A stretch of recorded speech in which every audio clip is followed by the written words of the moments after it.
Well, I got a new spot, and we're going to get down right to it here. But I'm clearing this area out. You can see there's a lot of debris in here, a lot of cokes. This here came up, and as you can see, it's a baby feeder, but not just any old baby feeder. This looks like a mother cat with kittens. Nothing's wrong with it. It looks pretty good. So I'm going to take that one. My first find, cat baby feeder. There's bottles down here. Let's get down to it. Well, the coat comes out. It's not perfect. You can see there's a flash crack there. I might have hit it when I hit it with the shovel. But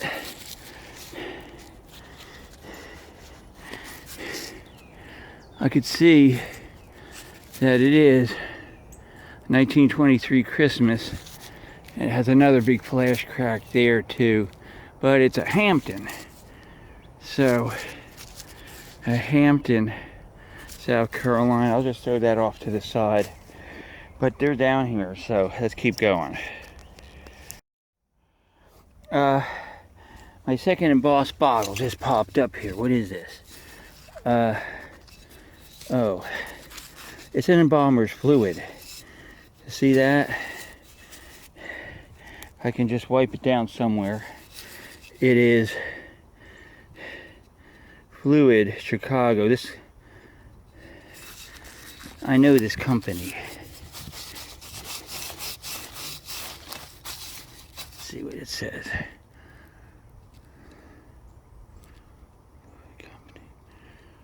Frigid Fluid.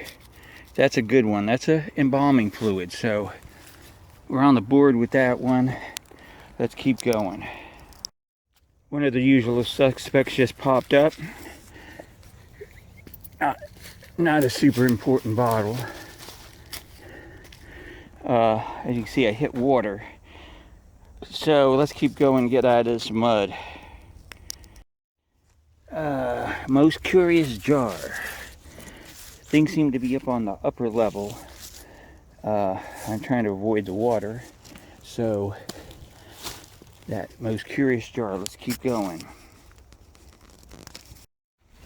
Well, I was going to throw this out and then rub it on it. I realized that this thing has all kinds of designs on it. As you can see, it's a cruet. It's an odd one because it's square. And it's a very Art Deco style cruet. It's cool. So we're going to keep that little flowery 1930s object. I haven't done any digging yet here, live dig, so let's see what else comes out over here. It is wet and it is nasty, and I'm just at the bottom of the hole where there's a lot of mud and a lot of iron. So, not a lot of bottles. They pop. Oh, hold on. Let me shut you off for now. I saw this come down, and there it is. It is. Looks like a little peewee, like they all are. Swirly jewels of the junkyard. Little marble. That's a good sign. I'm going to keep going. Sorry about that. That bad camera work, but that's what we got going here. Let's see, we got a bottle. Let's dig it out just for the hell of it, seeing that I haven't dug any. And guess what? That's what I think of that. Ketchup is a wonderful thing. I eat it all the time, but the bottles don't have any intrinsic value for me. As you can see, this is pretty much virgin land. Here nothing has been disturbed. Just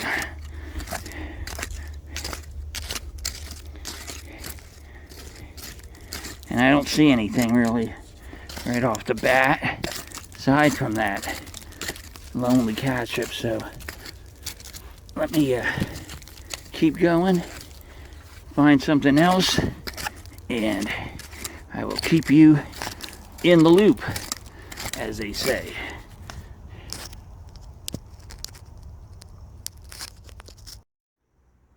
Well, it's been a while since I found one of these old boys. And this looks like a really nice Try Me. I don't know where it's from. Let's use this water to clean some of it off. It just looks like there's a chip on the lip, but on the thing, but it's a nice one. Probably very, very close to the original design too. So we got a Try Me on the board. Hey, that's not too bad, considering I haven't been doing too good with the sodas. Found this one. It's probably a knee-high flavoring bottle, but outside of that, not really anything important. Yeah, I was down here and I could feel in the muck and mire bottles.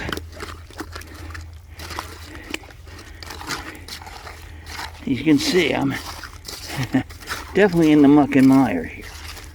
So, just to show you what I'm going through here. Swamp. And bottles seem to be in here too. I mean, not a lot of them, but let me dig all this out, start going across. Some copper wire, and nothing else. Okay, if I find something else, I'll let you know.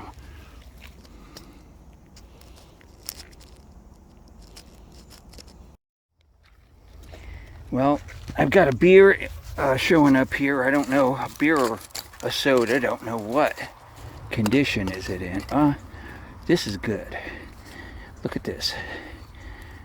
It's pretty messed up as far as the pyro is, but you see what you got? An RC, knee-high bottling. That's a good bottle right there. Knee-high bottling, an RC bottle from probably the 40s, and it's priority. I don't know what this means here. Property, knee-high bottling, and there's probably just a generic, but there you go.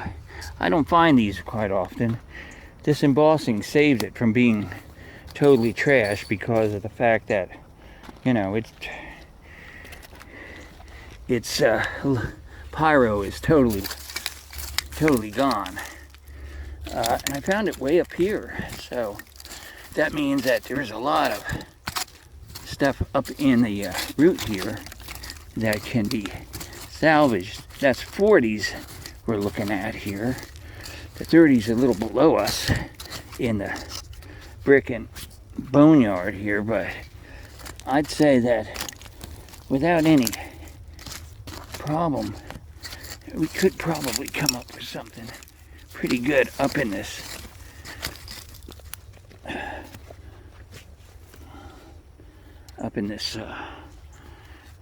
drier layer. As you notice, when I was down in the mud, I'm in the mud. There's no ifs, ands, or buts on that. So that was that. Let me just look for more stuff and get back with you. Well, I'm going to call it a day today. Didn't come up with much toward the end there. Unfortunately, that Try Me had a surface crack. These little bibs and bobs here, I might take. Doll body. This one has a lid on it, so I might just take that because of that. Little vial. I don't know, this has the lugs. Usually this has just a, like a, it has usually a top on it like a soda bottle. This, I don't know, it's in good condition. I mean, this is, you look at this bottle, this jar, it's in real nice condition, but I have so many of them, I really don't need it. Well, there you go. I'm gonna off probably next week. I'm gonna look for a different spot. There's a lot of areas out around this, on the outskirts of, in the hinterland that they produce some good bottles. Sodas are what I'm looking for. If I come across some milk, I'll be lucky. So, till later, enjoy the rest of your day. Talk to you later at the roundup. Well, here we are back again doing a little roundup of the last dig I was in, and you can see I didn't take a lot of bottles back, and I don't, it's not the quantity but the quality. And a lot of this stuff I pick up because I like it, even though it may be common. In the 1930s, you know, there isn't a big variety. No, I take that back. There's quite a bit of a variety of bottles in the 20s, 30s, and even some in the 40s. But this one here, this group is going to be familiar to a lot of people who've seen this. Let's start out with a bottle with a lot of information and probably the oldest of these companies here. Frigid Fluid, Chicago, Illinois. This is an Undertaker Supply bottle. It was a formaldehyde, I guess, for embalming people, embalming fluid. It started out way back in about 1892, and it's the oldest company of this kind still around, believe it or not. They're more famous now for actually making casket, I guess a machine that lowers caskets into the grave. That's what they're really popular with now. But these guys really produced a lot of stuff, and it was hard. The dog is bugging me. It was hard for them to keep business going, so they ventured off to other things, and they're still in business today. From 1892, this bottle is probably 19. Well, I dug it in a 30s dump, so it probably goes back to the 1930s, even to the 40s. So Frigid Fluid, big name in Undertaker Supply.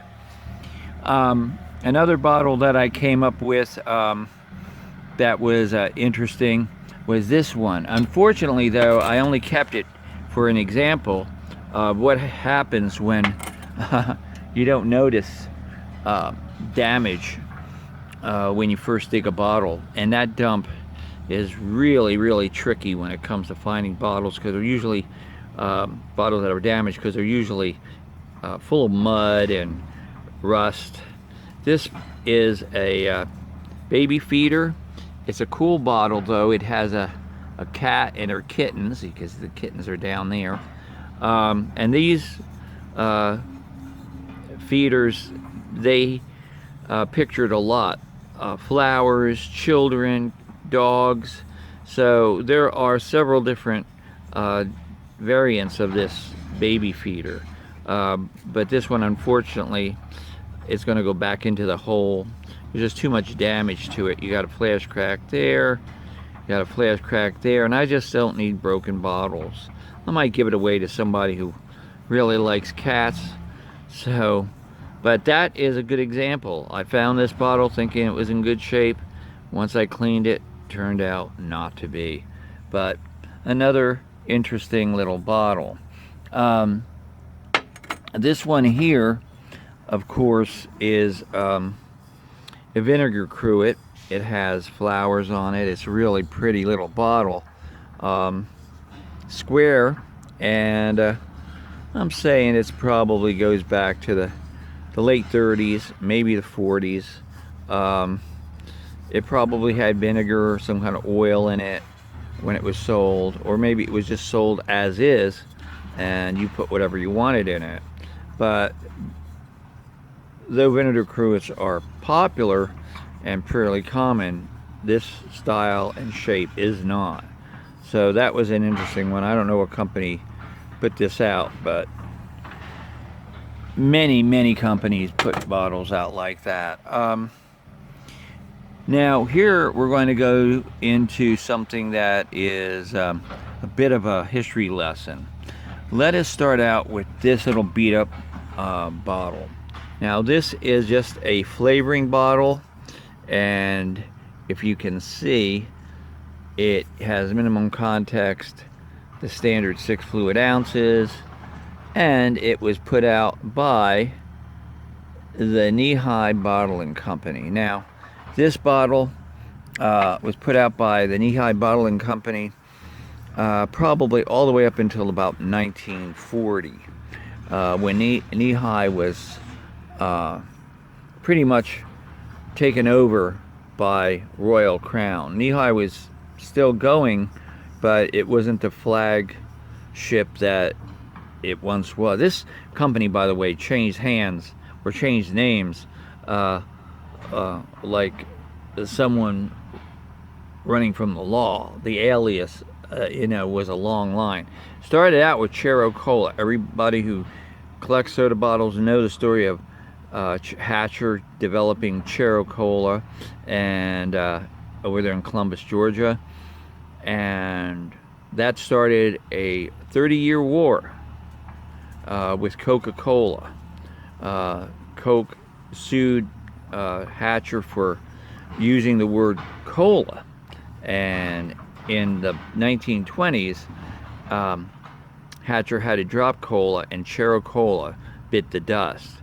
But it didn't take long for him to come back with Knee-High, which is a soda bottle, and it was a flavored soda, orange, what you name it, he made it. Root beer, and that was a mainstay from the mid-20s all the way until the mid-1930s. But what happened next was when Hatcher died in 33, the company was reformed, and because of Knee-High having, a lot of competition, and the lawsuit finally came through in Knee-High's favor that they could use the word cola. Well, of course, Mott, I think his name was, he decided, well, what he's going to do is reestablish Royal Crown, which was actually the original soda that Hatcher started out with back in 1905. But of course, because of the cola problems he was having with Coke, he went to Chero Cola, that was cherry Coca-Cola. And then in the mid-1930s, the light shone, and Royal Crown was now the big player here. Now this bottle here had a pyroglaze on it, and you can't see that, or can you? But there is a ghost image somewhere on this bottle that will show you that there was a pyroglaze on here, but it's all gone. Being the only bottle, RC bottle, that's really embossed, this bottle is pretty rare for me. I don't find them. By the 40s, this became a pyro completely, and it's still the Knee-High Corporation, so it's still going strong even in the 1930s. But by 1940, Knee-High was corporation was dropped and it became Royal Crown because of the fact that it was way, way more popular than knee-high would ever be. And it's still in business today. It's owned by Cadbury now. But this bottle is a 1934-35 variant with the star. If you've seen the pyro, it would have been, it would have been the pyramids with the camels. So it would have been a cool pyro if I could find it. But unfortunately, it wasn't meant to be. But that's a good bottle anyway. I still really like it. And it's not easy to find. The rest of them are just a regular. I was going to make a point here with these two bottles. They're both made by the Maryland Glass Works, I think. And when you're looking for blue bottles to put in your window or whatever, you got to look at the different hues and variants of blue. This one goes from a dark blue to a cornflower blue, which is sort of this, and the really light cornflower blue was done in the 1940s. This bottle here, this blue is a lot more variant, it's more purple. This would be the one I would choose when wanting a blue bottle to put in my window. You could see it just sort of glows, where this one is sort of, it's blue, but it's sort of flat. Maybe because it's thinner, I don't know. I don't think so. I just think it's the amount of cobalt and whatever else the glass formula was. I have a cap on there that doesn't belong there. But yeah, just a little note on when you're looking for blue bottles, always look and make sure that your blue is going to reflect its true color. And that's about it. All the other things here are just little. This Moreline is a Vaseline bottle, 1935. You find them in all sizes. It's a screw. Well, it's a cap anyway. This one here it has embossing on the top, and I looked for the company Borax, B-O-O-X.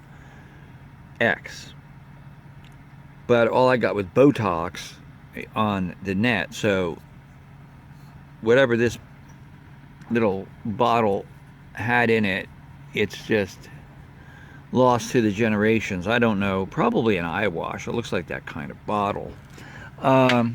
This one here, it was a pill bottle, and it's also a 1935. It's a little green bottle. Most of these are going to a friend of mine or my sister. She's gonna like these stuff.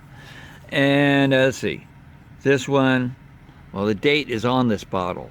You can see it is 1946, and the company is Keystone Glass in Philadelphia, and I think it's Pittsburgh.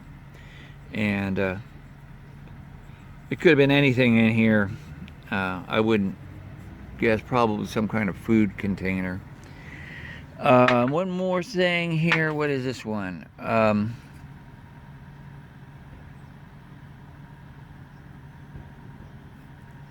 I can't read it, but maybe you could. It's Angie's, or let's put it this way. We know that this was a woman's skin product bottle, regardless of what we can or cannot read on it. So, but it has a cap, and that's why I kept it. You don't usually find these like this, so it's a cool little bottle. Nevertheless, I don't usually keep milk glass, but there you have it. My last sojourn out. It'll be a while till I put out another video, I think, because I have some other business to attend to. But the dump that I've gotten these bottles from, I'm going to give a rest because I'm not coming up with anything exciting. I've got a lot of exploring to do. I got a lot of places that I want to check out and find the sources for some of the bottles that I've, fragments of bottles that I've found in South Carolina and in Georgia. So I'll be out again in the not too distant future, and from then on we'll see what we can get.